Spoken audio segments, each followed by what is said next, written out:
6 জন ছেলে 3 জন মেয়ে, সবাই আল্লাহ দেয় সুস্থ আছে।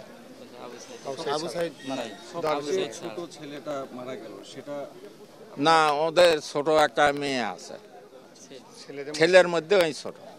ছেলেদের মধ্যে সে ছোট সবচেয়ে ছোট যে ছেলেটা, 6 জন ছেলে, সবার বড় বেঁচে আছে, আপনি বাবা বেঁচে আছেন। জি মানে বাবার কাছে ছেলের লাশ, এর চেয়ে বড় কষ্টের কিছু তো আর জি জি এই নিয়ে খুব মনের মধ্যে বেদনা।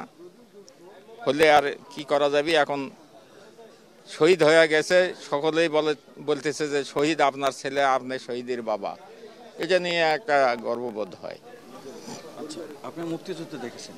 জি সেই মুক্তিযুদ্ধ দেখেছেন, সেই সময় অনেক মানুষ শহীদ হয়েছে। জি আর এখন এই সময়টা এসে আবার অনেক মানুষ শহীদ হয়েছে। জি সেটা আসলে আপনাকে কতটা আন্দোলিত করে? সে ৭১ আর ২০২৪ 71-এর যে স্বাধীন হয়েছে, তাতে যে লোক মারা গেছে, সেই রকমই মনে হয় যে এই কোটা আন্দোলনতে ছেলে, শিক্ষক, ছাত্র, বহু কিছু পেশার মানুষ মারা গেছে।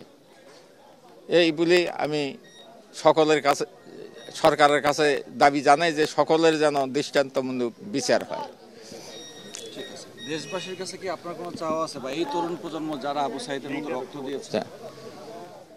এমন আর কি চাবো, চাওয়ার কিছু নাই। রাস্তাঘাট, কোনো মসজিদ, মাদ্রাসা বা বিশ্ববিদ্যালয় এলে যেন নাম স্মরণীয় হয়ে থাকে।